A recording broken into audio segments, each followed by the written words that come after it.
Welcome back to my channel. This channel specializes in writing about epic tales and myths from around the world. Don't forget to like, share, comment, and subscribe to help me out. Today, we will come to the second story in the 1001 Nights series, titled The Tale of the Merchant and the Jinn. Arabian Mythology, full story, 1001 Nights series. Here is the detailed content. Chapter I, The First Night, the merchant beneath the date tree in the cool breath of twilight, where the sands turned crimson beneath the dying sun. A lone merchant rode his camel across the desert of the silent winds. His eyes were weary from travel, and his purse heavy with gold, the reward of many journeys through the lands of Persia, India, and Yemen. He was a man of great fortune, but his heart was restless. Though his caravans prospered, and his name was known in every market between Damascus and Samarkand, he often dreamed of a shadow, a dark presence that seemed to follow him from oasis to oasis. That evening, as the sun slipped beneath the dunes, he found a date tree standing beside a small spring. Grateful for the water and the shade, the merchant dismounted, prayed to Allah, and sat to eat his bread, his dried figs, and a few dates. When he finished, he threw the pits of the dates aside, and the air trembled. From the sand before him, a whirlwind rose, a spiral of gold and smoke that twisted into the form of a giant jinn, its eyes burning with fury like twin suns. By the name of the Most High, thundered the creature, you have slain my son. The merchant, stunned, fell to his knees. Mercy, I have slain no man. The jinn's voice rolled like thunder over the desert. When you cast the date pit, it struck my son in the chest, and he fell dead. For this, by the law of spirits, you must die. The merchant's blood turned cold. O mighty jinn, I swear by the name of the prophet that I meant no harm. Spare me, and I shall repay thee with gold or prayer. But the jinn only laughed, a sound like mountains cracking. Your wealth cannot restore my son's breath. Prepare for death, mortal. The merchant bowed his head to the sand. Then allow me one mercy. Grant me a year, that I may return to my home, settle my affairs, and bid farewell to my family. When the year is done, I shall return here to surrender my life. The jinn studied him with eyes like burning jewels. A year you shall have, and if you do not return, I shall find you wherever you hide. And with that, the spirit vanished into the night wind, leaving the merchant alone beneath the trembling stars. As the first night fell upon the desert, a story of fate had begun, a tale that would echo through Scheherazade's lips as she began her 1,000 nights of wonder. Chapter 2, The Year of Promise. When the jinn vanished into the crimson wind, silence fell upon the desert. Only the faint whisper of sand remained, curling around the merchant's footprints like threads of fate. He stood for a long while, staring at the spot where the spirit had dissolved, his heart pounding like a war drum beneath his robes. A year, the jinn had said. 1 year to live. 1 year to prepare for death. The merchant mounted his camel and began the long journey home. As he rode through the shifting dunes, his mind burned with fear and questions. He thought of his children, 3 sons, strong and noble, who managed the caravans in distant lands. He thought of his wife, gentle as the moon, whose prayers had always guarded his journeys. And, above all, he thought of his soul, for which no caravan could pay a ransom. When he reached his city, a place of domes and minarets shining like pearls in the sun, his servants rejoiced, believing their master had returned from fortune. But the merchant's smile was hollow. He greeted them softly. entered his courtyard and sat beneath the jasmine tree, where his wife often waited. She came to him with joy in her eyes, but it vanished when she saw the shadow on his face. "My beloved," she said, "you look as one who has seen a ghost." "I have seen worse," he answered. "I have seen justice from the unseen world."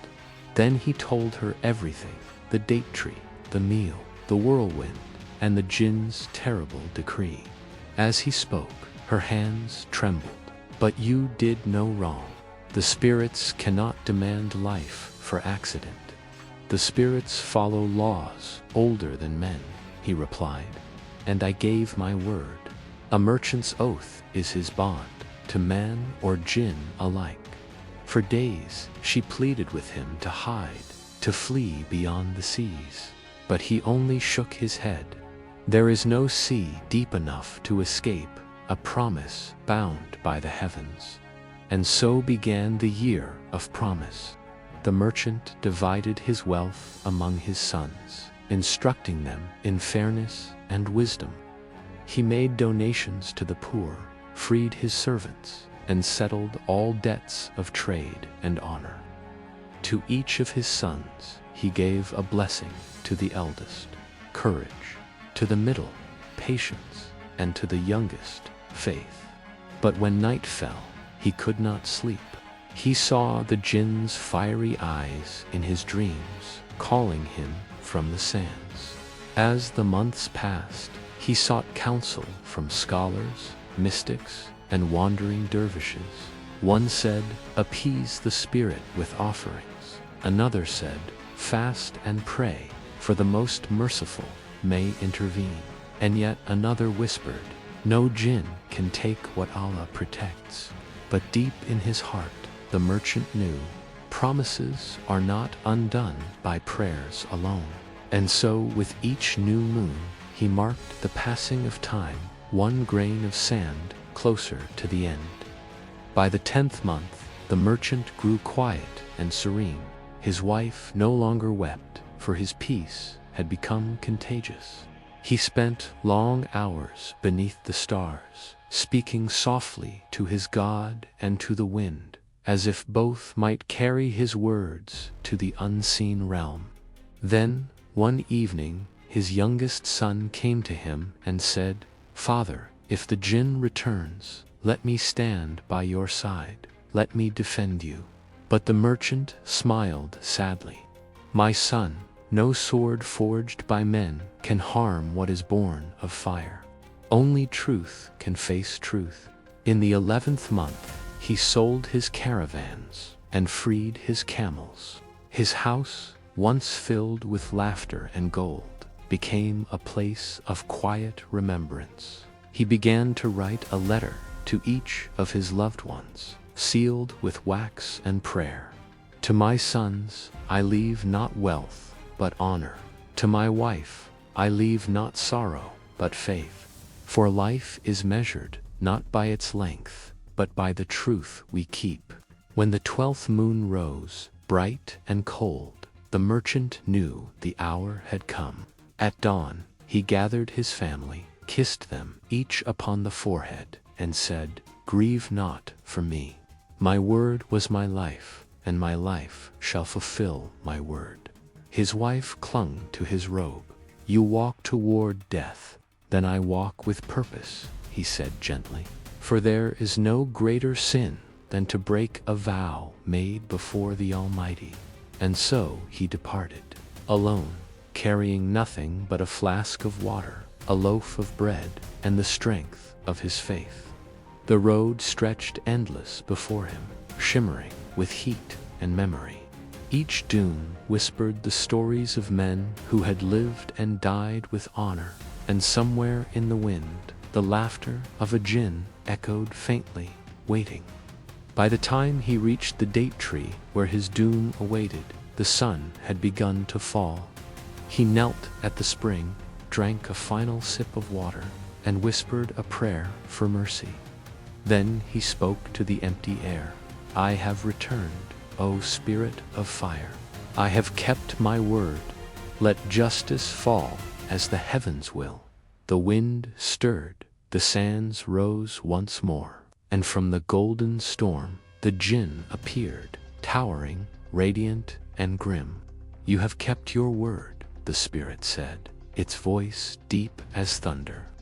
"Few men of flesh would honor a promise made to flame." The merchant bowed low. "My word was my bond." The Jinn's eyes burned brighter. "Then your soul shall be judged by its truth." And the desert trembled as night fell, the beginning of an ending no mortal could foresee. Chapter 3: The Meeting of Fates. The wind howled through the hollow of the dunes, sweeping across the date tree like a lament. The merchant knelt before the Jinn, his heart steady now, not from courage, but from surrender. Above him, the sky deepened into violet dusk, and the stars began to bloom one by one, as though the heavens themselves were witnesses to the covenant between man and spirit. The Jinn's towering form flickered with fire, its eyes glowing like molten gold. "Mortal," it thundered, "your hour has come. You have kept your word, but your promise cannot undo the death of my son. For blood calls for blood." The merchant bowed his head. "If my life may bring peace, take it, and may the Almighty forgive us both." The Jinn raised its hand, a vortex of flame forming in its palm. The breath of the desert turned into a weapon of the unseen. But before it could strike, a voice rang out over the sands. "Hold, O spirit of fire." The wind shifted. 3 figures appeared on the horizon, travelers on camels, cloaked in the robes of wanderers, each bearing a strange light in their eyes. Their arrival seemed guided by fate itself, for no traveler passed that desolate road by chance. The first was an old sheik, his beard white as the moon, his staff carved with symbols of the ancients. The second, a handsome youth dressed in the silks of a distant kingdom, his eyes burning with the melancholy of a cursed prince. The third, a woman veiled in emerald, her presence radiant with mystery, as if she carried the scent of paradise wherever she walked. The Jinn turned toward them, its voice like thunder striking stone. "Who dares interrupt the judgment of the spirits?" The old sheik stepped forward, leaning upon his staff. "O mighty Jinn, grant me speech. I have heard the tale of this man's fate, and I ask that you delay his death until you have heard a story of mine. For perhaps my sorrow is greater than his." The Jinn's eyes narrowed. "And why should I spare him for the sake of your story?" The sheik lifted his hand. "Because the telling of grief brings balance to the world. Hear me, and if my tale pleases you, give the merchant a third of his life." The Jinn considered this for a long moment, the wind hissing between the dunes. "Very well," it said at last. "Tell your story, old man, and if it moves me, I shall stay my hand for a time." The merchant raised his eyes, astonished. "May Allah bless you, stranger," he whispered. But the sheik only smiled faintly. "Do not thank me yet. The desert teaches us that mercy and fate are but 2 faces of the same storm." So the sheik began his tale, his voice weaving through the twilight like music from another world. "I was once a man of wealth and vineyards, my lands stretching from the mountains of Shiraz to the rivers of Basra. Yet all the gold in my coffers could not buy what I loved most, my wife, whose beauty was as the dawn. But envy is the serpent of every garden. She bore a child, fair and bright as moonlight, and I cherished him as my own, until the day I learned the truth. The child was not mine. The father was a servant I had trusted, a man I had raised from nothing. In my rage, I slew them both. Yet, as I stood over their bodies, a shadow rose, the spirit of vengeance took their forms and cursed me. From that day forth, I wander without peace, my wealth turned to dust, my vineyards to ash. I am condemned to walk the world, seeking forgiveness that will never come. As the sheik's voice faded, even the Jinn seemed moved. Its flames flickered, dimming slightly, as though sorrow had touched it. "You have known grief," said the Jinn. "For that, I grant the merchant 1/3 of his life." The old man bowed, tears glimmering in his eyes. "Praise be to the one who softens hearts." Then the handsome youth stepped forward. "O Jinn, hear me next. I too have known the cruelty of fate." And he told his tale. "I was a prince of Yemen, heir to a throne of emerald and gold. One day, as I hunted in the mountains, I came upon a woman whose beauty blinded the sun itself. But she was no mortal. She was a Jinn in human form, sent to tempt me. I loved her with all my soul, and she returned my love. Yet one night, when I kissed her beneath the moon, she revealed her truth and vanished into smoke, leaving behind a single tear of fire.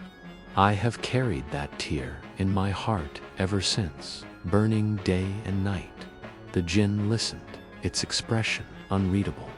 "You loved a being of flame," it said softly, "and she left you burned. Your suffering, too, is true."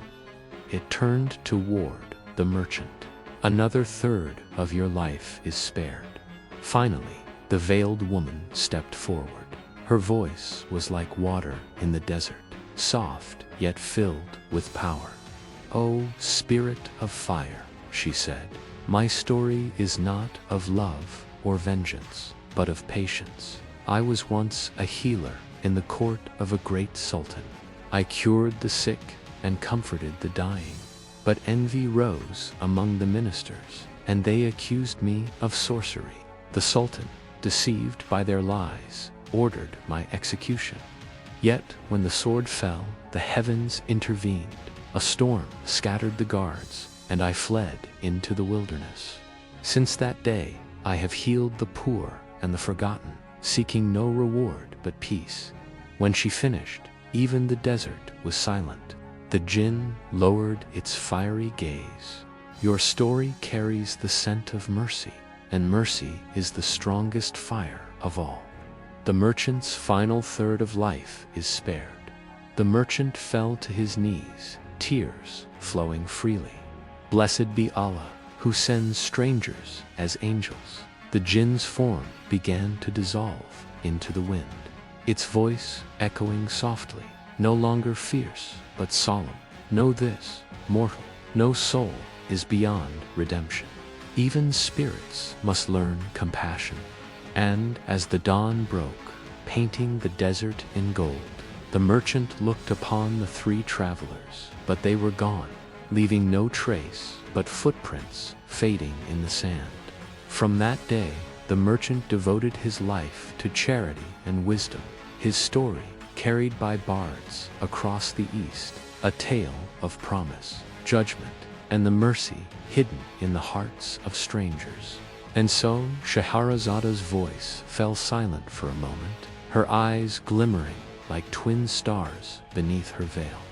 King Shahryar leaned forward on his throne, spellbound. "Continue," he whispered, "for I would know what became of the Jinn and the merchant's soul." Scheherazade smiled faintly. "O King of Time, that is a tale for another night." Chapter 4.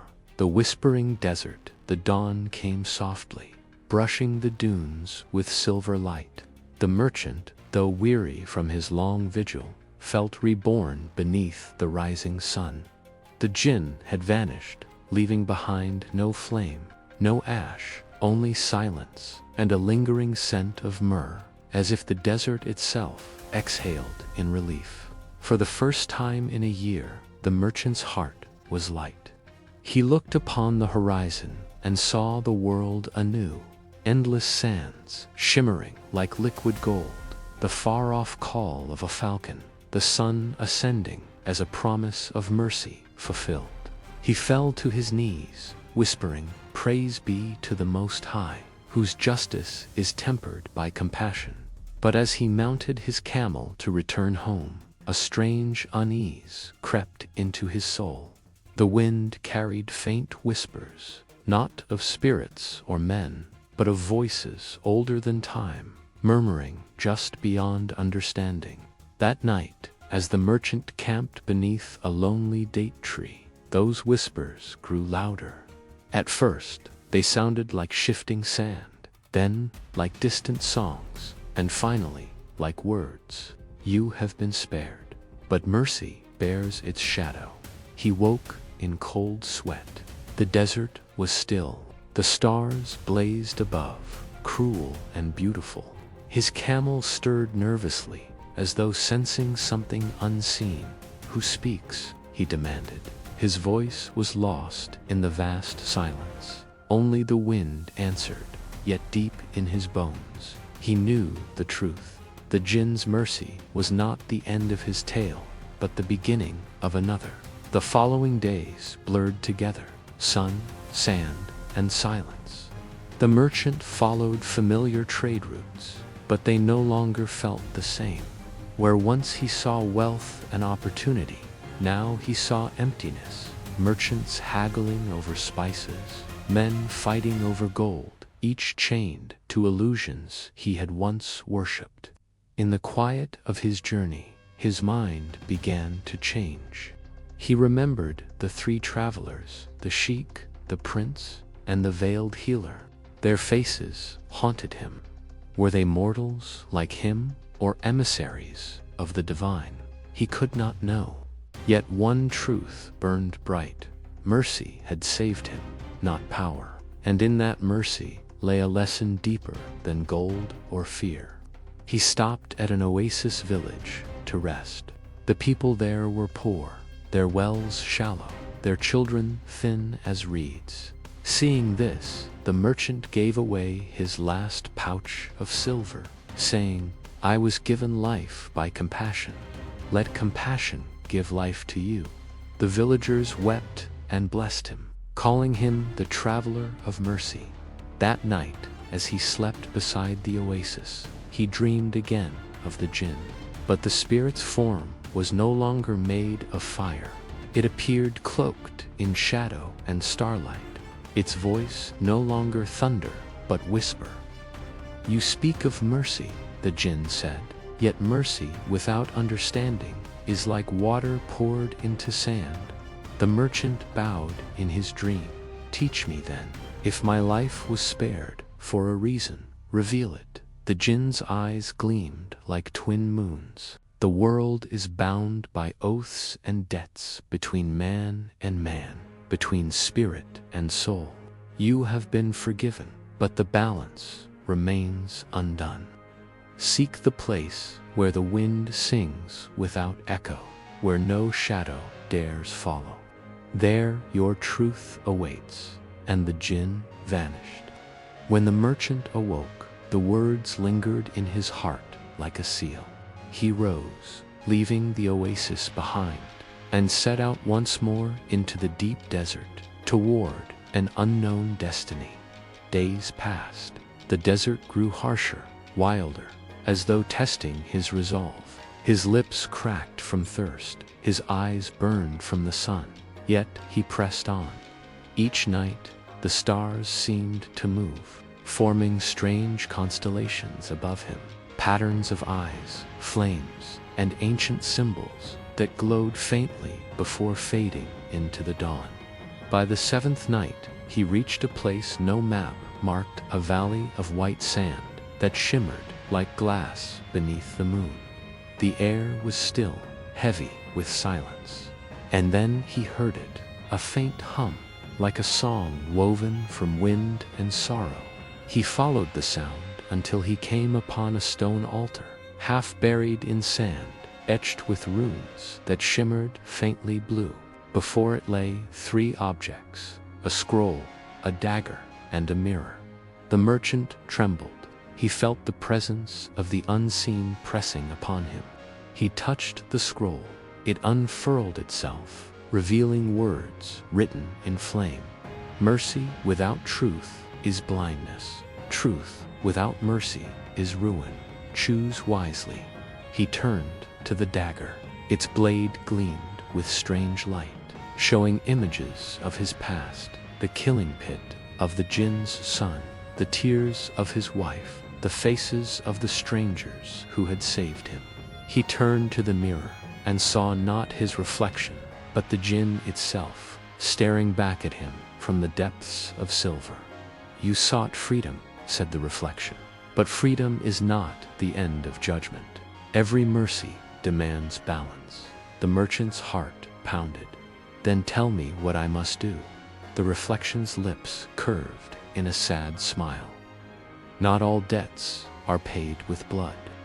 Some are paid with truth. You must find the child of flame, the soul you wronged, and bring peace to what was broken. The mirror shattered with a flash of light, scattering into sand that burned like embers. The merchant fell to his knees, his hands trembling. The whispers rose again, now louder, clearer, 1,000 voices carried by the wind. Seek the valley of ash. There the flame sleeps. There the circle ends. He lifted his eyes to the horizon, where a storm brewed, a storm of red sand and lightning. And in its heart he thought he saw the outline of a figure, a child of fire, waiting. He rose, steady once more. Though the desert howled and darkness loomed, his fear was gone. For the first time he understood what the Jinn had meant. Mercy was not escape. It was a beginning, a promise to restore balance to what had been broken. And so, beneath the endless desert sky, the merchant walked into the storm toward his destiny, toward the truth that awaited beyond fire and sand. Chapter 5. The Valley of Ash. The storm raged across the dunes like a living beast. Red sand and lightning danced together in wild fury, devouring the stars and shrouding the desert in darkness. Through that tempest walked the merchant, his cloak torn, his eyes burning with resolve. He could no longer see the path ahead, but something within guided him, a voice, faint and steady, echoing in his soul. Seek the valley of ash, seek the child of flame. Each step was agony. The wind screamed, the sands cut his face, and yet he did not falter. At last, after what felt like 1,000 lifetimes, the storm broke. The air grew heavy and still. Before him stretched a valley unlike any other. The dunes here were gray, not gold, as if the desert itself had burned to cinders long ago. The ground shimmered faintly, still warm beneath his feet, and at the center of that desolation rose a single blackened spire, a tower of obsidian and bone. The merchant's heart trembled. He knew he had arrived. He descended into the valley. The silence was absolute. No wind, no sound. Even his footsteps seemed swallowed by the ash. When he reached the tower, he found a great gate sealed with strange markings, sigils of flame and chain intertwined. They pulsed with dim light, as if alive. He pressed his palm against the door. It was cold, colder than death. Yet as his skin touched the stone, the runes flared crimson, and the gates opened with a sigh like the breath of the world's end. Inside lay a vast hall of shadows. Pillars rose like petrified fire, their surfaces carved with faces twisted in sorrow and rage. And at the far end, upon a dais of molten glass, stood a child, small, silent, and wreathed in faint embers. Its eyes glowed gold, ancient beyond years. The child spoke not, but the air around it shimmered with heat and grief. The merchant fell to his knees. My lord of flames, he whispered. "If you are the spirit's child, then I come not as an enemy, but as a seeker of peace." The child turned its gaze upon him, and the hall itself trembled. When it finally spoke, its voice was soft, and yet it carried the weight of eternity. "You speak of peace, but what peace can there be for one whose hands once drew the circle of death?" The merchant bowed his head, tears falling into ash. "I wronged your father. I was blinded by greed and fear. I have carried that sin like a chain across my life. If my blood is the price, let it be given freely." The child stepped closer, the air around it shimmering with flame. "You do not understand. Blood cannot cleanse fire. Only truth can." The flames around the child dimmed, and in that dimness, visions began to swirl, not before the merchant's eyes, but within his mind. He saw the past replayed, the Jinn's son gathering herbs by a spring, unknowing of his fate, the merchant's thrown stone, the sudden cry, the crimson sand. Then he saw what came after, the Jinn's grief, his rage, the moment of his curse. But then another image appeared, the Jinn weeping beside the body of his child, not out of vengeance, but sorrow. His heart burned not with hatred, but longing. "He never wished to kill you," said the child's voice, now echoing from within the vision. "He only wished that you would understand what loss feels like." The merchant wept openly now, his voice breaking. "I do understand. Every day since that moment, I have lived as a ghost among men. I sought gold, but found only grief. I sought safety, but found only emptiness." The child raised its hand, and the flames coiled around his tears, turning them into glowing crystals that hovered in the air.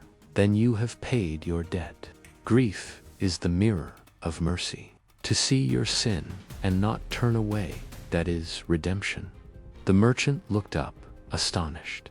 "Then I am forgiven." The child smiled, faint as dawn through dust. "Forgiveness is not given, it is born. You have found it within yourself. My father's curse ends with this truth." The embers brightened, then scattered into the air like 1,000 stars.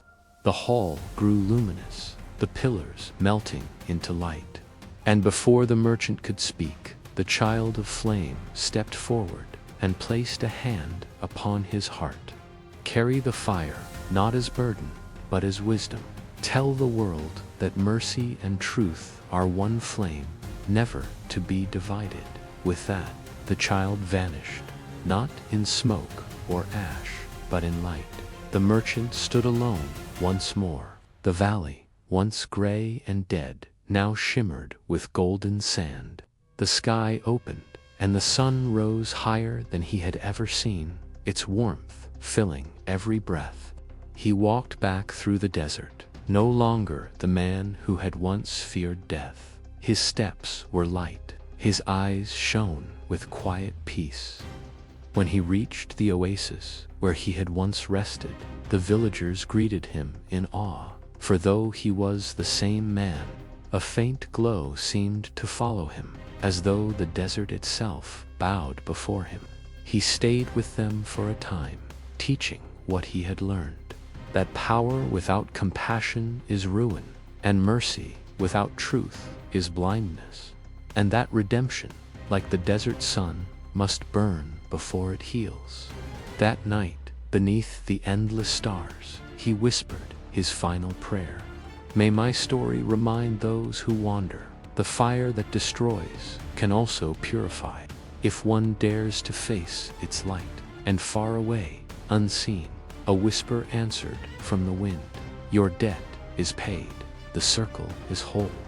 Chapter 6. The Caravan of Dreams. When dawn rose upon the valley of ash, it rose golden, not with the cruel glare of heat, but the soft warmth of rebirth. The merchant stood at the edge of that once cursed land, gazing eastward. The fire had burned away his fear. The wind, once a voice of wrath, now carried whispers of peace.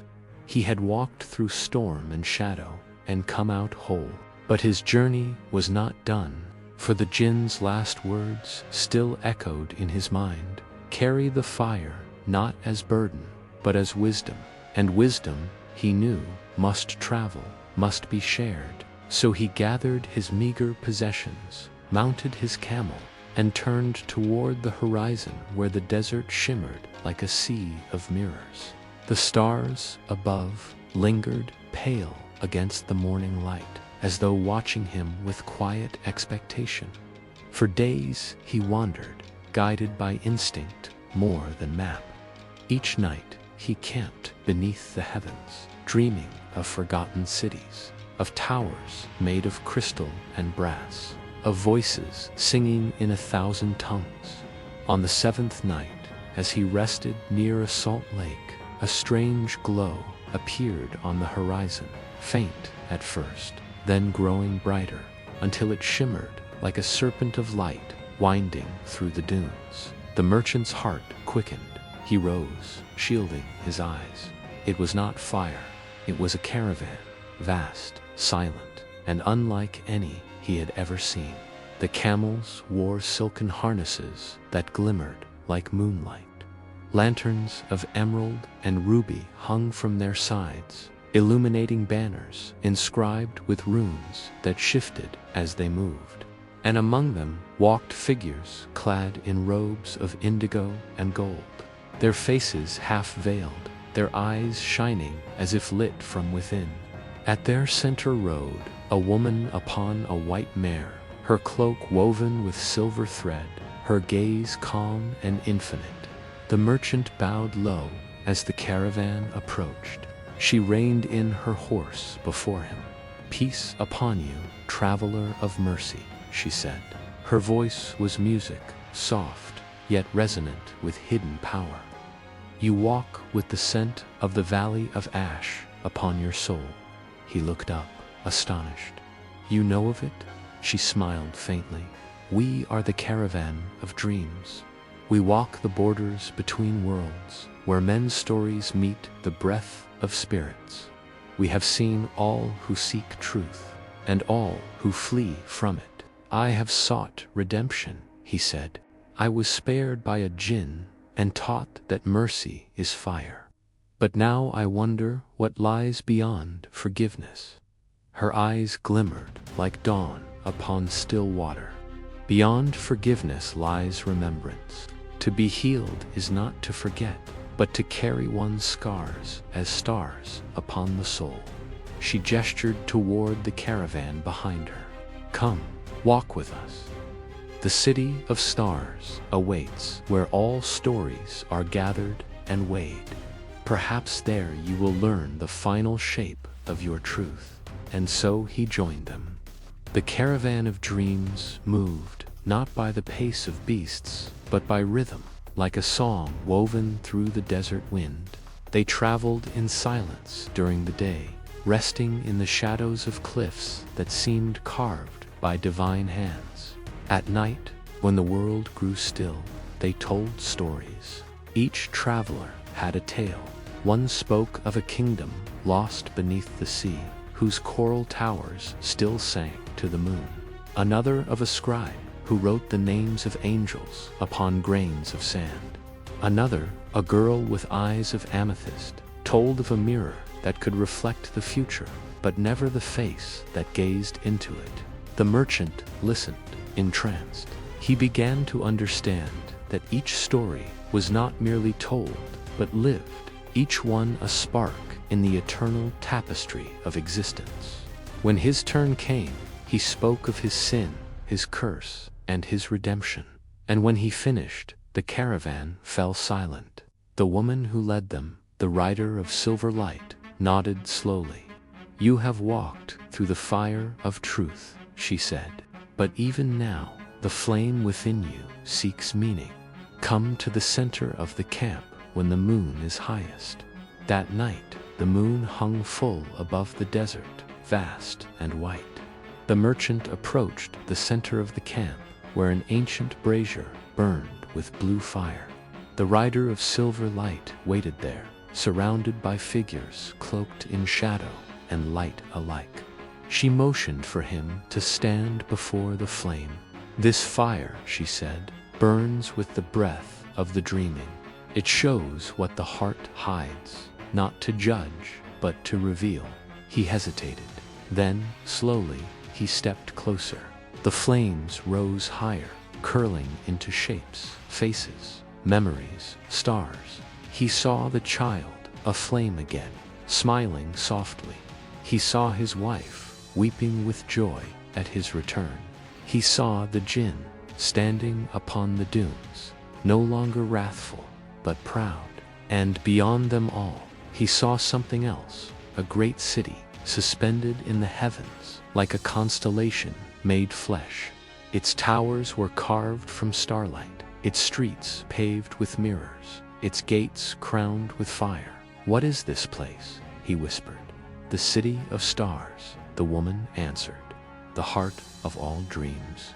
It is said that those who reach it learn the first word ever spoken, the word that birthed both life and story." The merchant bowed his head. "And can a mortal enter it?" The woman's eyes gleamed. "Only those who have died and been reborn within themselves." A hush fell. The wind carried the scent of myrrh and rain, though no clouds stirred above. The merchant smiled faintly. "Then, perhaps, my path is not yet done." "No path ever is," she replied. "We are all travelers of dreams." The brazier's light dimmed. The stars above flared, as if the heavens themselves had heard their words. When dawn came, the caravan was gone, vanished as if it had never been. Only a single silver coin lay where their camp had been, engraved with the symbol of an open eye. The merchant picked it up, holding it to the light. He felt no sorrow, only a strange peace. He knew now where he must go. He turned his face toward the east, where the stars still lingered, toward the city of stars, where all stories meet. And with each step, the desert shimmered as though dreaming alongside him. Chapter 7. The City of Stars. The desert stretched endless before him, yet the merchant felt no weariness. Each step seemed lighter than the one before, as though unseen hands lifted him across the sands. The silver coin, the only trace of the vanished caravan, glowed faintly in his palm, guiding him eastward like a fallen star returning home. Days passed, though time had begun to lose its shape. Sometimes the sun rose twice before night returned. Sometimes stars burned in daylight. And sometimes, as he walked, the dunes shimmered and became rivers of light, whispering names he almost remembered. Then, one twilight, as the sky turned violet and gold, he saw it, faint at first, then, rising like a vision, the city of stars. Its towers spiraled into the heavens, woven of crystal and flame. Bridges of light arched between them, and rivers of silver flowed through its streets. It did not rest upon the ground, nor in the sky, but between both, suspended in the breath of the divine. The merchant fell to his knees, tears burning his eyes. All the tales he had heard of wonder and paradise could not match this sight. He whispered, "So this is where truth is born." And the wind answered softly, "Enter, seeker." But no, every step forward is a question, and every answer demands a price. The gate of the city stood before him, vast and radiant, carved from what looked like moonlight turned solid. Upon it shimmered countless words in 1,000 tongues, all telling the same truth. Every story begins with mercy and ends with understanding. He placed the silver coin into a hollow at the gate's center. It melted instantly, flowing like liquid silver, into the inscription. The gate opened with a sound like a sigh, not of metal or stone, but of memory itself. Inside, the city pulsed with light. Figures moved through the streets, not all human. Some shone like constellations in human form. Some drifted as shadows of forgotten gods. Some wore the faces of poets, kings, and wanderers. And yet none seemed strangers. Each nodded to him in passing, as though they had been waiting all along. He realized then that this city was not built of stone or time. It was built of stories. Every wall, every street, every tower was woven from tales once told and remembered. The wind itself carried voices. Here walked the queen who wept diamonds. Here sang the thief who stole the moon. Here slept the dreamer who became the sky. The merchant wandered entranced through this living library of the soul. He passed a fountain that reflected not his face, but moments of his life, his first lie, his first kindness, his first tear of remorse. The water whispered, "You are all you have ever been, and all you have yet to be." He bowed deeply and moved on. At last, he came to the Hall of Stories, a grand dome of glass and flame at the city's heart. Its doors were guarded by two beings, one of shadow, one of light. Their eyes burned with starlight, and their voices spoke as one who seeks entrance to the chamber of telling. The merchant placed a hand upon his chest. "I am a man who once took a life, was judged by fire, and found mercy through truth. I come to understand why my tale was written." The twin guardians looked at one another, then nodded. "Then enter, child of both dust and dawn." The doors swung open, and light poured forth like a flood. Inside, the air shimmered with golden dust.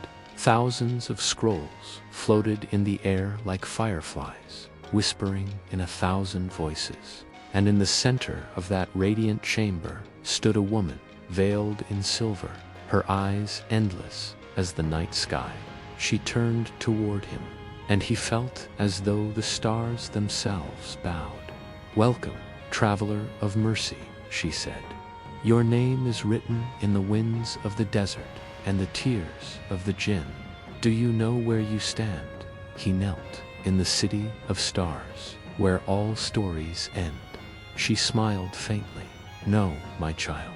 You stand where all stories begin." Her words struck him like thunder. She raised her hand, and one of the glowing scrolls descended between them. "Every story in this city is a thread in the great tapestry. Yours was not just a tale of sin and forgiveness. It was a spark that lit others. Because you were spared, mercy grew in the hearts of those you touched. Your life became part." The scroll unfurled, and he saw his story written in light, but branching, flowing outward into other tales. The healer at the oasis, the prince who wandered the sands, the caravan that carried dreams, all connected, all one. Tears blurred his vision. "My life was never mine alone. No story ever is," the woman said. "The stars do not shine alone. They form constellations." She stepped closer, placing her palm upon his heart. "You have walked through fire and found truth. You have seen the face of forgiveness. Now, your tale belongs to the eternal." The scroll dissolved into light and entered his chest. He gasped, not in pain, but in awe, as visions of countless lives, past and future, surged through him. He saw kings and beggars, spirits and mortals, all bound by invisible threads of story, of mercy, of love. Then the woman's voice whispered one last truth. "Remember this, it is not the story that ends, but the telling. For as long as one voice remains to speak of mercy, your tale shall live."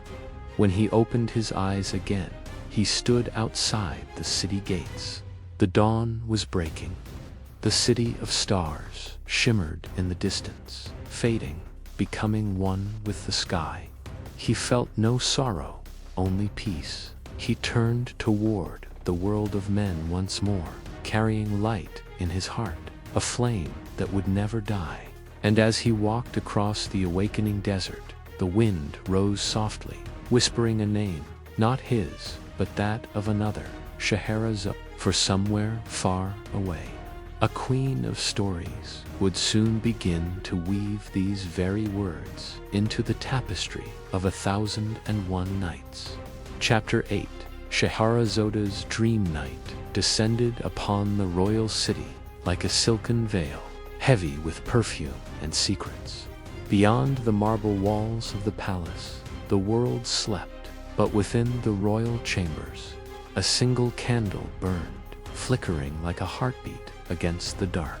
Scheherazade sat beside it, her gaze distant, her lips whispering the last lines of her story.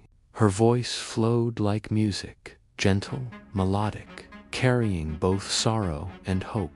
And so the merchant departed from the city of stars, his heart aglow with wisdom, his soul at peace. For though his journey ended, his story became eternal, as all stories do. When born from mercy and truth, when her words faded, the silence that followed was profound. King Shahryar, her listener, her judge, her would-be executioner, sat unmoving upon his throne. The flicker of the candlelight reflected in his eyes, softening the cold steel that had once ruled them. For the first time in many moons, there was no anger, there only thought. He rose slowly, pacing the marble floor. Scheherazade, he said at last, his voice low, uncertain. You weave these tales as if you have walked among their ghosts. Tell me, this merchant you speak of, did he truly live? She smiled faintly, lowering her gaze. My lord, all who are remembered live, and all who forget, die, even while breathing. The king frowned, but her words lingered. He looked out toward the balcony, where the stars glittered above the desert, endless, eternal. The city of stars, he murmured.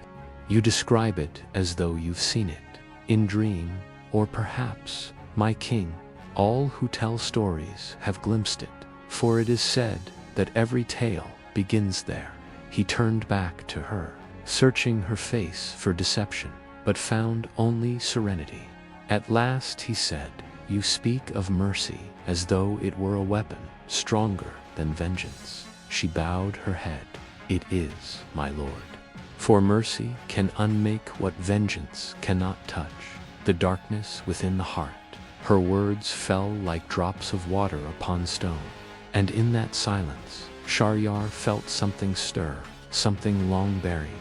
That night, when Scheherazade finally lay upon her bed of silks, she did not sleep at once, for as the candle dimmed, her thoughts drifted to the story she had just told. And then, slowly, like mist rising from the sea, dream came. She found herself standing upon a desert plain beneath a sky of infinite stars. The air shimmered, not with heat, but with light. And there, upon the horizon, rose a city she had never seen, yet somehow always known, the city of stars. Its towers glowed like lanterns hung in the heavens. Its gates were carved with symbols that pulsed like living flame. And from within came music, not of instruments, but of hearts remembering their truest selves. She walked toward it, her bare feet leaving no mark upon the sand. As she neared the gate, a voice called out, Scheherazade, daughter of the moon, teller of kings, why do you seek the city that has already spoken through you? She turned and saw a figure standing before her, a man robed in white, his face lined with wisdom, his eyes glowing softly like amber under sunlight. She knew him at once. The merchant, he bowed deeply. Your voice carried my story beyond the horizon, he said. Through you, I found my place among the stars. She stared, wonderstruck. Then it was true. You lived. He smiled. I lived, and died, and live again through the breath of your words. For that is the gift of the storyteller, to summon the souls that time forgets. Scheherazade's heart trembled. But why have I come here? Because, my lady, the merchant said gently, your own story is not yet written. You have spoken of kings and Jinn, of love and ruin, of mercy and fire, but the tale of your heart remains untold. He stepped aside, revealing the gates of the city. Enter and see. Within the city of stars, all was light and song. Scheherazade walked through streets woven from memory, each step echoing with voices of those she had given life through her stories. She saw the prince of the seven seas, the thief who stole dreams, the maiden who danced with the moon, all smiling, all alive within her imagination. And at the heart of the city stood a great mirror, vast as the sky, its surface rippling like water. When she looked into it, she saw not her reflection, but 1,000 faces, men, women, spirits, and kings, each listening, each transformed by her tales. The mirror spoke in a voice both thunderous and tender. You are the bridge between worlds. You are the fire that remembers. Every story you tell becomes a star, and every night you speak, the heavens expand. Scheherazade fell to her knees. Tears glimmered like pearls upon her cheeks. Then all I have done has meaning, more than meaning, the voice replied. It has mercy, and mercy is the heart of creation. The light grew brighter until all the city was consumed in brilliance. And as it did, she felt herself lifted, not away, but within, into the eternal weaving of the stories she had birthed. She awoke just before dawn, her breath trembling. The candle beside her had long since died, but the room still glowed faintly, as though lit from within her. Outside, the first call of morning broke the silence. She rose, wrapped in the stillness of revelation. When the guards came to summon her for the next night's tale, she smiled gently and said, "Tell the king that tonight's story shall not only save my life, but his soul." That evening, as the stars gathered once more above the palace, Scheherazade began to speak again. Her voice was no longer the trembling voice of a woman facing death. It was the voice of one who had glimpsed eternity, who had seen the city of stars, and knew that within every listener slept a spark of the divine. And far beyond the palace walls, in the whispering dunes of the desert, the wind carried her words. There was once a king who sought to destroy love, but found himself reborn by it, and the stars above seemed to lean closer, listening. Chapter 9. The King Who Dreamed of Mercy That Night. After Scheherazade's tale faded into silence, King Shahryar dismissed his court. No music played, no laughter echoed. The great hall of marble and gold was quiet as a tomb, yet within the king's heart a strange unrest grew, like wind trapped within a sealed vessel. He walked alone through the corridors of his palace, his steps echoing against the cold stones. Every shadow seemed to whisper, every gust of wind carried her words back to him. Mercy can unmake what vengeance cannot touch, the darkness within the heart. He clenched his fists. For years he had ruled by fear, by blood, by the sword, and had believed its strength. But now that belief trembled like a candle before a storm. He stepped out onto the balcony. Below him, the sleeping city stretched like a dark sea, silent domes, white towers gleaming faintly beneath the stars. He looked upward. The constellations shimmered like ancient eyes, and in that moment the king felt very small, smaller than the grain of sand, smaller than the breath between words. "What is mercy to a king?" he whispered to the wind. "And what is power if it cannot silence the ghosts of one's own making?" Then, as though the heavens themselves answered, a star broke, a trail of fire streaking across the night. The king's eyes followed it until it vanished beyond the dunes, and when he turned, his eyelids grew heavy. He did not remember lying down, only that the world fell away like a cloak, and dream claimed him. He found himself standing in a vast desert, not the living desert of his kingdom, but one of endless twilight. The sky was violet, the sands silver under a half-born moon. No wind stirred, no sound lived. Then, far in the distance, he saw a figure, tall, robed in white, walking slowly toward him. "Who walks my dream?" Shahryar demanded. His voice echoed, but the desert did not answer. The figure came closer until the king saw its face, or rather, faces. It was the face of every man he had executed, every woman he had condemned, every servant he had ignored. Each mouth spoke his name like a tolling bell. "Shahryar, Shahryar." He stepped back, trembling. "I did what I must. They betrayed me, all betrayed me." The voices merged into one. "Did mercy betray you too?"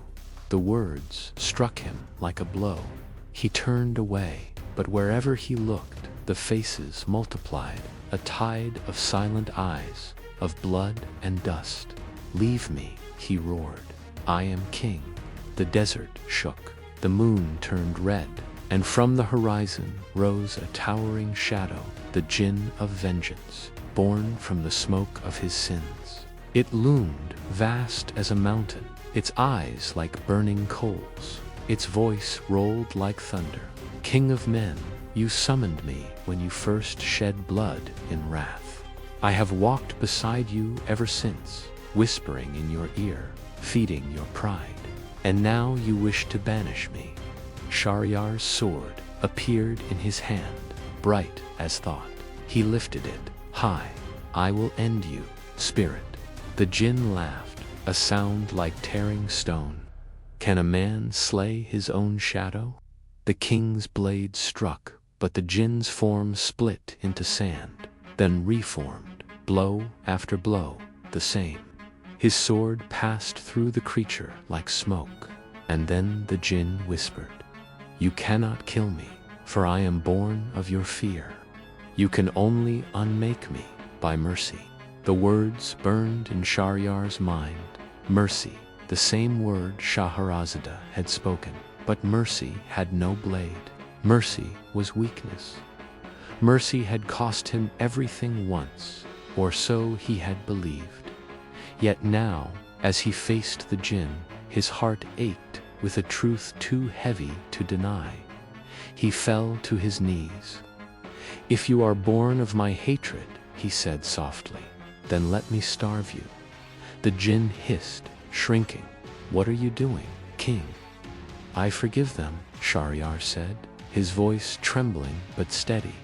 "All who wronged me, my brother, my queen, even myself." The desert wind howled. The Jinn screamed, its voice breaking apart like glass.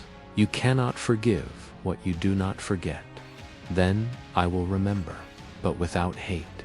The moment he spoke the words, light erupted from the sand, brilliant, blinding. The Jinn staggered, its form unraveling into smoke. "You are nothing without me," it cried. "Then let me be nothing," the king whispered. And with that, the Jinn was gone. When the light faded, Shahryar stood alone beneath the sky reborn. The stars shone brighter now, and the desert breathed like a living thing. He fell to his knees, tears cutting paths through the dust on his face. For the first time in years, his heart felt light, not pure, but open. And then, from somewhere beyond the dunes, a voice called to him, soft, distant, but unmistakable. Shahryar, he turned. There stood Scheherazade, robed in silver light, her eyes luminous with compassion. "This is but a dream," she said, "but dreams are the doorway of truth. You have crossed the threshold, my king. Do not forget what you saw here." He bowed his head. "You freed me," he said, "not by fear, but by words." She smiled gently. "No, you freed yourself by listening." The stars swelled brighter still, until the world dissolved into radiance. The king awoke just before dawn, breathless and trembling. He looked around the marble chamber, the golden lamp, the silence of the palace. But something was different. The air seemed lighter, the shadows less cruel. When Scheherazade entered that evening, he did not speak for a long while. Finally, he said, "Last night I dreamed of mercy." She bowed deeply. "Then mercy has already begun," and as the moon rose over the royal city, her voice once again filled the air with magic, not to delay death, but to teach life. Chapter X: The Garden of Forgotten Souls. When the moon rose that evening, its light fell across the marble pillars of the royal hall like spilled silver. The air shimmered with anticipation, for word had spread that the king, who once ordered death at dawn, now listened in silence until morning. Scheherazade entered, her steps soft upon the mosaic floor. The king was already seated upon his throne, yet there was no crown upon his head. He looked not like a ruler awaiting entertainment, but a seeker yearning for truth. When she bowed, he gestured gently. "Tonight," he said, "tell me of the place where mercy sleeps." Her eyes glimmered. "Then, my lord," she said, "listen well, for I shall speak of the Garden of Forgotten Souls." The tale begins. Long ago, beyond the dunes of the eastern desert, there stood a hidden oasis where no wind blew and no bird sang. It was said that this place was neither of the living nor the dead, a realm where lost memories gathered like dew upon the leaves. Those who stumbled upon it by fate saw a sight beyond mortal telling. Gardens vast as kingdoms, filled with flowers of impossible hues, petals glowing with faint light, each bearing the face of one who had been forgotten by the world. No one knew who tended this garden. Some said it was watched by angels who wept for mankind. Others whispered it was ruled by a spirit born of both mercy and sorrow, the guardian of souls. One night, a traveler came wandering across the desert, lost between time and regret. He was weary, his clothes torn, his eyes hollow. Upon his back, he carried a single burden, a book with no words. When he saw the oasis shimmering like a mirage, he thought it a trick of thirst. But when his feet touched the grass, he felt coolness, real, living. He fell to his knees, whispering, "If this be death, then let it take me." A soft voice answered, "This is not death, wanderer, only remembrance." He looked up and saw a woman clothed in white and gold. Her eyes held the depth of 1,000 nights. Her hair shimmered like moonlight. In her hand was a watering vessel shaped from crystal, filled with tears that shone brighter than stars. "Who are you?" he asked. "I am she who tends the forgotten," she said. "Every sorrow cast away, every name unspoken, every love buried beneath pride, they grow here as flowers." The traveler bowed his head. "Then I have come to the right place, for I am full of forgetting." She smiled sadly. "You carry the book of silence, I see. Each page, a memory you refused to write." He opened the book. Its pages were blank, yet when the wind touched them, faint words appeared like breath upon glass. They were the names of those he had wronged. I was a scribe, he whispered. I wrote lies for kings. I recorded false deeds, erased true ones, and for gold I silenced the cries of the innocent. When I was old, I tried to remember their faces, but none came. I could not even remember my own. The guardian knelt beside him. You may not recall them, but they remember you, for nothing written upon the heart can truly fade. She led him through the garden, where each flower glowed with gentle sorrow. He saw faces among the blossoms, men and women, children and elders, not accusing, not cruel, but still waiting. Do they suffer? He asked. No, said the guardian. They rest in mercy's shade, but their peace is incomplete. For the living must forgive themselves before the forgotten may sleep. The traveler fell silent, tears falling upon the soil. Where each drop landed, a seed sprouted, small, white, trembling. What is this? The seed of remembrance, she said.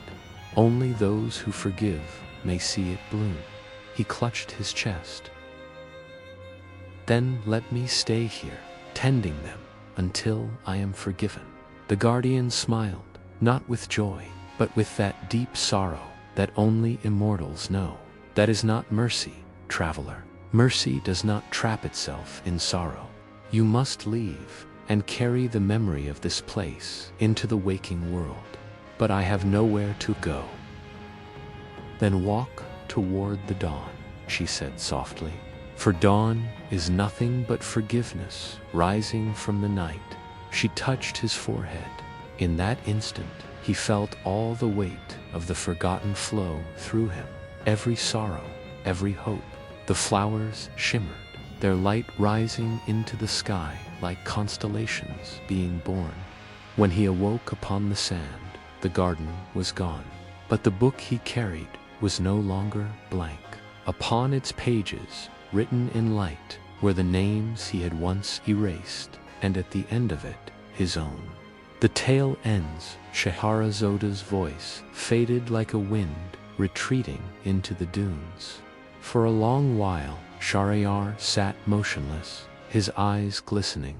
The hall was utterly silent. Even the guards dared not breathe. At last, the king spoke. The traveler, he said. He found peace, not by erasing, but by remembering. Yes, my lord, she said softly. For mercy is not forgetting, it is remembering without pain. He bowed his head, his voice barely a whisper. Then, perhaps, I too may yet find my garden. Scheherazade smiled gently. All who listen with their hearts already walk within it. That night, when dawn broke across the city, its light fell not upon a palace of tyranny, but upon one awakening to grace. And somewhere, within the unseen realms, the garden of forgotten souls bloomed anew. For another name had been forgiven, another soul remembered. Chapter the 11th. The Queen's shadow, the moon, was a pale coin that night, veiled behind thin clouds. Its light filtered through the lattice of the royal balcony, falling across King Shahryar's face as he lay sleepless upon his bed. Though his body rested, his heart wandered restless corridors, haunted by a single name, Scheherazade. Not the Scheherazade who now told him tales, but the first queen, the one whose betrayal had once shattered his soul. He had not spoken her name aloud in years, yet tonight the whisper of it filled his chamber like incense. He rose and went to the window. Beyond the palace walls, the city slept beneath a sea of stars. He found himself standing in a vast hall of mirrors, endless, silent, glimmering like the inside of a pearl. Each mirror reflected not his face, but moments from his past. A younger self laughing with his brother, A wedding night filled with light and music, and then shadows, betrayal, blood, silence. The reflections multiplied until the hall seemed to tremble with the weight of memory. He turned, and there she was, his queen. She stood barefoot upon the mirrored floor, her white robes drifting like smoke. Her eyes were not cruel, as he remembered, only sorrowful, infinite. "Why do you haunt me?" he asked. His voice was low, almost pleading. "I do not haunt you," she said. "You summon me." He turned away. "You betrayed me. You betrayed the crown, the kingdom, my love." "Did I?" she asked softly. "Or did you see what your heart wished to see?" Her question was like a blade of silk, gentle but cutting deep. He clenched his fists. "I saw you in the arms of another." "You saw a moment without truth," she replied. "But in your rage, you killed truth itself." Her words echoed. The mirrors flickered, showing now not a queen in betrayal, but a woman pleading, crying, denied a voice. "No," he whispered. "No, that cannot be." "Look," she said. She lifted her hand, and the mirrors changed again, revealing a hidden scene. He saw his brother's face, twisted with envy. He saw poison poured into a cup, whispers exchanged in dark corners. He saw the queen framed by deceit, the trap that had broken them both. And when the vision ended, Sharyar fell to his knees. "I was blind," he murmured. "My heart was chained by vengeance." The queen approached, her steps silent upon the mirrored glass. "You were not born to hate, Sharyar," she said, "but pain made you forget what love once taught you." He trembled, tears clouding his vision. "Why do you not curse me? I destroyed you, because I am only a memory," she said. "And memories forgive more easily than hearts." Her form began to fade, becoming light dust, the shimmer of moonbeams on water. "Wait," he said. "Do not leave me again." "You have already released me," she whispered. "Forgiveness is freedom, not only for the forgiver, but for the forgiver." The hall began to dissolve. The mirrors melted into mist, and in their place bloomed 1,000 white roses, each one bearing the queen's reflection in its dew. "Remember me," she said, her voice echoing faintly now, not as sorrow, but as lesson. "For every wound you gave was carved first into yourself." Then she was gone, and the hall fell silent, save for the soft echo of petals falling. Sharyar awoke with tears upon his face. The morning sun had not yet risen, but a faint gold shimmered beyond the horizon. He rose and looked toward the east, breathing deeply. For the first time in years, the tightness within his chest had loosened. The world seemed gentler, the air, the dawn, even the silence. When Scheherazade entered that evening, she found him standing by the balcony, his eyes distant but no longer cold. He turned to her and said, "Last night I saw the shadow of my queen." She spoke not of revenge, but of release. Scheherazade bowed her head. "Then she has forgiven you, my lord?" "No," he said quietly. "I think I have forgiven myself." She smiled. "That is the beginning of wisdom." He studied her, this woman who had risked her life night after night to tell him stories. Her voice had led him from blood to remembrance, from wrath to mercy. And now, through her tales, even his ghosts had found peace. "Tell me," he said, "what comes after forgiveness?" She looked toward the moon. "After forgiveness," she said, "comes love reborn, not the love that binds, but the love that frees." That night, when she began her next tale, her voice was softer than ever. And though the courtiers believed she spoke of heroes and Jinn, both she and the king knew she was telling the story of the heart's awakening. As she spoke, Shahryar closed his eyes and listened, not with the ear of a ruler, but of a man newly alive. And outside the palace walls, the stars gleamed brighter than they had in 1,000 nights, as though heaven itself was listening. Chapter the 12th. The dawn of 1,000 nights. The palace was silent. Even the stars seemed to hold their breath.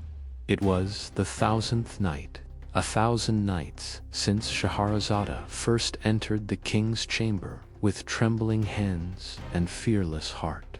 1,000 nights of tales, of kings and Jinn, of deserts and seas, of love that survived death and wisdom that outlasted time. And now, as the lamps burned low, the circle was complete. King Shahryar sat upon his throne, his eyes calm but unreadable. Scheherazade knelt before him, her golden veil shimmering faintly like the edge of dawn. "Rise," he said softly. "This night you do not speak as a prisoner. You stand as a queen." She hesitated. "A queen, my lord." "A queen," he repeated, "for only a queen could have conquered my darkness." Outside, the wind stirred through the jasmine gardens, carrying the perfume of morning yet to come.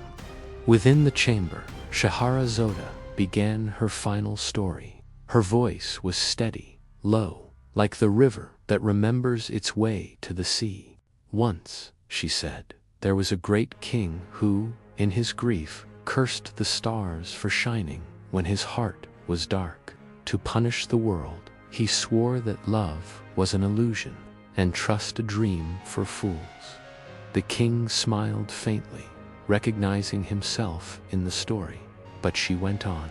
"One night, a maiden came to him. She brought no sword, no plea, only stories. She spoke to the king's shadow, not his crown, and through her voice, the stars began to shine again. Her eyes met his. In her tales, he heard the echo of the divine, that mercy is greater than vengeance, that life cannot be ruled by fear. And when at last he looked upon her, he saw not a woman sent to die, but the light he had lost." She fell silent. The hall was filled only with the soft hiss of torches. Then she said the final words, and when the 1,000th night came, the king understood that every story she told was not for his mind, but for his soul. And so he set her free. For a long time, Shahryar said nothing. His gaze drifted toward the balcony, where the horizon had begun to blush with morning. Finally, he spoke. "Free," he said quietly. And if she were free, what would become of the king? Scheherazade bowed her head. "He would be free as well, my lord." The words struck him deeper than any blade. He rose slowly, his robe whispering against the marble floor. "You have told 1,000 stories," he said, "but tonight, Scheherazade, you have told mine." He approached her. "In your voice, I found redemption. In your silence, I found peace. And in your courage, I found the heart I thought long dead." Her eyes glistened.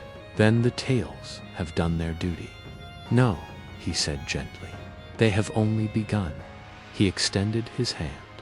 "Rise, Queen Scheherazade, not as storyteller, not as captive, but as the soul of this kingdom."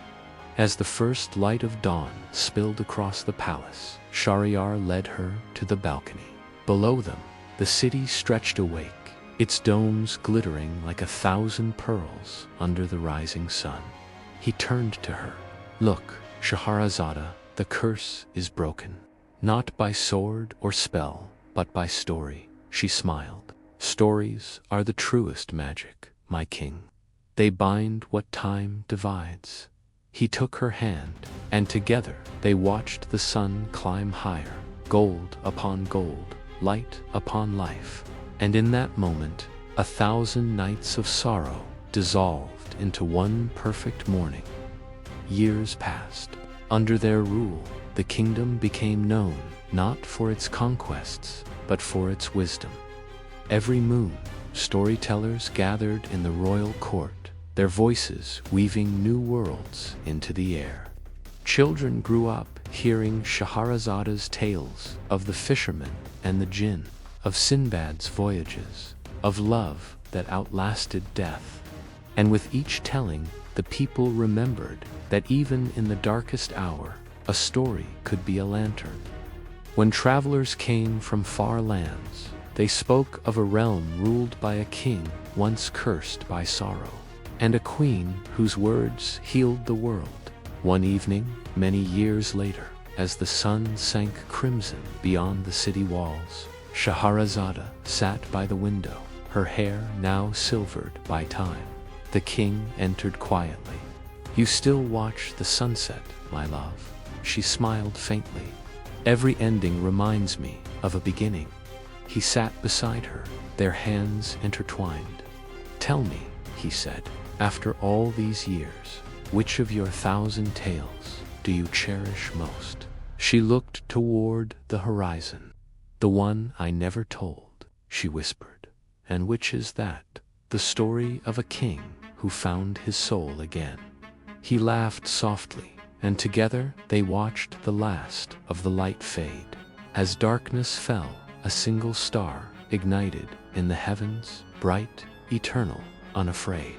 And beneath that star, in the city of wisdom and mercy, the tales of Scheherazade lived on, each one a flame against the night, each one whispering the same truth, that even cursed hearts can be reborn when touched by the light of a single story. The end, the curse of King Shahryar, concludes. The tale of redemption, forgiveness, and the eternal power of storytelling.